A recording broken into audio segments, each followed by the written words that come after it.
My wife forgot to delete her browser history. I can't believe what I found. 4:34 p.m. How to stop husband from cheating. I had only clicked on the history tab to delete the last thing I'd searched for when I noticed the entry. Hurriedly, I finished zipping up my fly and stared at it in bewilderment. Amy and I had been almost too careful. We had never so much as looked at one another in my wife's presence, let alone done anything that could have raised suspicion. There was no way she could have known what was going on, even if she had looked through my phone. With a heavy heart, I'd forced myself to delete any incriminating photos Amy sent me after I was done with them, and we had a strict call-only policy. Amy was our latest hire, and aside from being great at her job, she excelled in garnering male attention. Everyone loved her. She was strikingly beautiful and uninhibited to the point where her energy felt almost carnal, sending all morals and restraints out the window. I tried to ignore her at first, even finding excuses to go home early, but eventually, her charming giggle got the better of me too. 4:37 p.m. How much does divorce cost? Droplets of sweat sprang out on my forehead. What? Was my wife planning to divorce me? But why? There was no way she knew about Amy and me. Was there someone else? Was she planning to accuse me of infidelity, all while going at it with some lover boy she'd met at her yoga class? 4:39 p.m. Why do humans feel emotions? I pursed my lips. If by some miracle my wife did know about the affair, I couldn't imagine the way she must have been feeling. I woke up late this morning and found a note on the kitchen table, saying that she didn't want to wake me and that she was out doing her set errands. I almost felt compelled to call her, and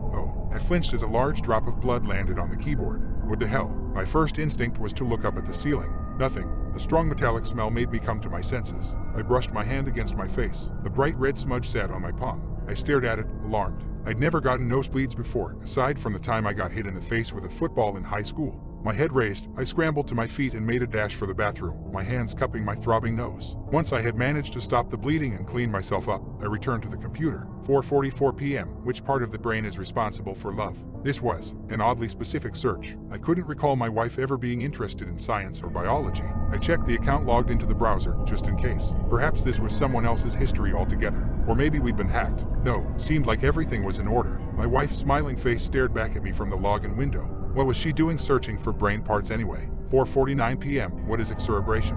What was excerebration? Some kind of fancy divorce. I'd never heard of the term in my life. I didn't even hesitate before clicking it, eager to find out what my wife was planning for us. I wish I hadn't. As the results came up on the monitor, my stomach lurched and my gag reflex kicked in. The images were graphic enough for my hand to automatically gravitate towards the return button, but a short paragraph in bold caught my eye. An ancient procedure involving chiseling through the bone of the nose in order to scoop out the brain matter. My heart hammering in my chest, I clicked the back button and scanned the rest of the entries. 5:01 p.m. Can a person live without the hypothalamus? 5:05 p.m. Location of the hypothalamus. 5:11 p.m. How much temazepam is safe? My skin crawled as I read, but I couldn't look away. I was so immersed that I didn't even hear the front door bang. Honey, I'm home. I stared at the wall, too shocked to reply. What was I meant to say? How was I supposed to ask her about all this? Hello? She called again, her heels clacking towards me. Oh, hey, I choked, throwing the box of tissues into the drawer. How was? Oh, good. She smiled as she appeared in the doorway. How are you? You had quite a lot to drink last night. Oh yeah, I stammered. I did. She studied me, as though she wasn't sure whether I was joking or not.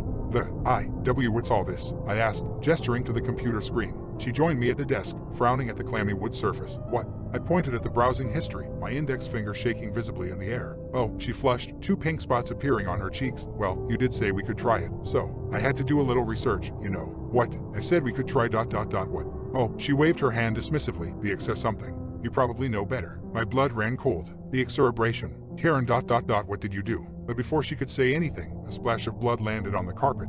And then another one, and another. Karen watched me, her skin growing pale. What? Suddenly, a small fleshy lump escaped my nostril and rolled down the front of my shirt. We both stared at it in shocked silence. Then, my wife screamed, turning on her heel to flee the room, but I caught up to her, pinning her against the wall. Tell me what the fuck you did. She tried to fight me, writhing under my grip, but I held on tight. Blood was streaming into my mouth and down my chin, staining both of our clothes. How can you not remember? She screeched, trying to elbow me in the ribs. Don't you remember what you did? I stared at her panic-stricken face, trying my best to recall any memories from the previous night. No ... What did I do?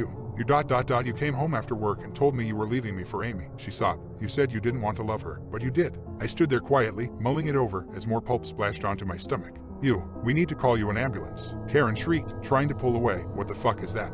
Then what happened? I demanded, my heart practically leaping out of my chest. Tell me what you did. What the fuck, John? She screamed. We got drunk, okay. We got really wasted. And then you said you knew of a way to fix this. To fix us. You said there's something called hypothalamus in your brain, and if removed it would stop you from loving Amy. It felt like I was having an out-of-body experience. What the hell was she saying? Had she actually attempted to remove a part of my brain? And, wait, I whispered, who's Amy? Her expression made me feel foolish for not remembering. I knew that name, Amy. It sounded so familiar, and yet I couldn't for the life of me put my finger on it. What the fuck do you mean? She sounded bewildered. Amy, the girl you were cheating on me with for 6 months. I mouthed, releasing my wife and crumpling to the floor. I don't remember. Karen stared at me, her white blouse resembling a massacre, her mouth pressed into a thin line. What's happening to me? I whispered. She was silent for a moment, but I could see her eyes brimming with tears. Honey, what if I accidentally hit your hippocampus instead? What? That told me nothing. For fuck's sake, Karen, I'm not a fucking encyclopedia. Enlighten me. What the hell is a hippocampus? Nothing could have prepared me for what she said next.